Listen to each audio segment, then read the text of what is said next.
En ny undersøgelse finder frem til, at træning kan samle dele mavemuskler inden for det første år efter fødslen.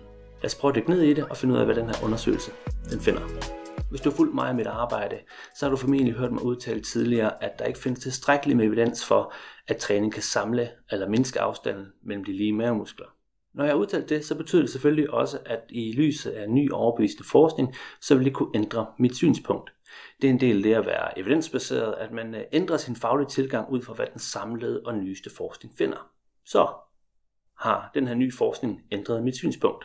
Nej, ikke rigtigt. Og jeg skal nok forklare i den her video, hvorfor.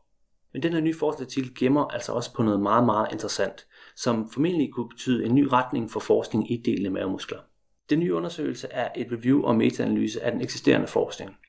Det betyder, at forskerne har samlet den forskning, der allerede er omkring træning af delte mavemuskler inden for et år efter fødslen, og de laver altså en gennemgang og analyse af den forskning. Analysen finder, at træning kan reducere afstanden mellem de lige mavemuskler med gennemsnitligt 5,2 mm, når det efterfølgende måles i hvile, altså omkring en halv centimeter. Det er ikke meget, og måske ikke noget, som man med god samvittighed kan gå ud og sælge træningsprogrammer og behandlinger på baggrund af. Der er endda også nogle forbehold for de her resultater. Resultaterne er kun baseret på en håndfuld undersøgelser, og de er ret forskellige i forhold til, hvordan der bliver trænet, hvor meget der bliver trænet, og hvornår i efterfødselstiden der bliver trænet. Derudover bliver forskning vurderet til at have unøjagtigheder. Den samlede forskning bliver derfor vurderet til at have en lav vished for rigtigheden af resultaterne. Sidst men ikke mindst, så er der også et andet problem. Forsøgspersonerne har formentlig ikke haft delte mavemuskler. Den gennemsnitlige afstand mellem de lige mavemuskler hos forsøgsdeltagerne var på 2,39 cm. Det er i gennemsnit, som ligger inden for normalen, hvis man måler hos den generelle brede befolkning, hvor en afstand helt op til 3,5 cm har man fundet frem til kan være helt normalt og almindeligt, uden at folk oplever symptomer. Afhængig af hvilken ende af bordet man sidder ved, så vil man nok stille to vidt forskellige spørgsmål. De skeptiske vil nok spørge, om nøjagtigheden af resultaterne hænger sammen med den her lave gennemsnitsafstand, og om vi derfor overhovedet kan stole på rigtigheden af det her resultat. De mere håbefulde vil måske spørge om, hvis nu forsøgspersonerne har haft en større gennemsnitsafstand, om vi så ikke også ville have set en større reduktion af afstanden mellem de lige mavemuskler efter en træningsintervention. Det er altså et gode spørgsmål, men det er også spekulation. Vi ved det ikke, og de undersøgelser er simpelthen ikke lavet. Men, og nu kommer det interessante, forskerne gør sig nogle overvejelser omkring retningen for forskning fremadrettet i delte mavemuskler i den her artikels diskussionsafsnit. Og jeg tillader mig altså lige at læse højt, lidt løst oversat til dansk.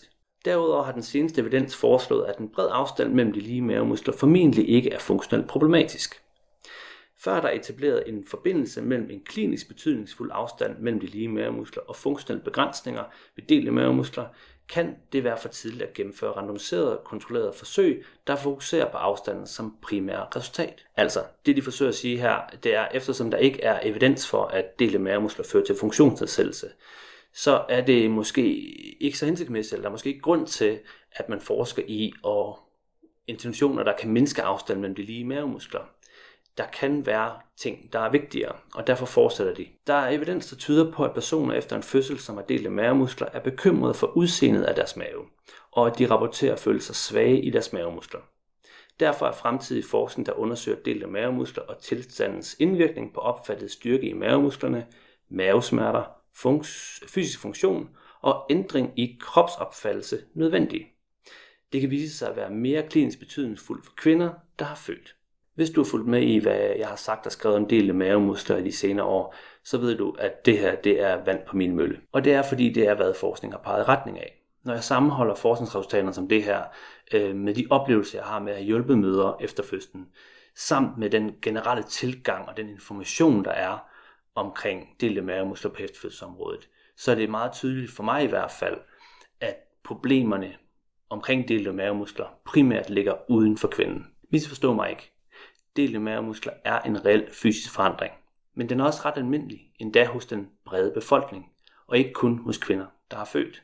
Men vores samfunds kropsideal fortæller vores mødre, at deres maver ser forkert ud, og der står trænere, behandlere og andre sundhedsfaglige klar til at fortælle dem, at deres maves udseende er forbundet med gener, svaghed og andre problematikker, endda uden der er belæg for det. Det mener jeg ikke, mødrene til vores børn er fortjent med. og forhåbentlig kommer der mere forskning i fremtiden, og som det kan se ud lige nu, så kan det godt blive med et andet fokus. Som altid så vil jeg anbefale, at man er fysisk aktiv i det omfang, man nu kan, efter man er født.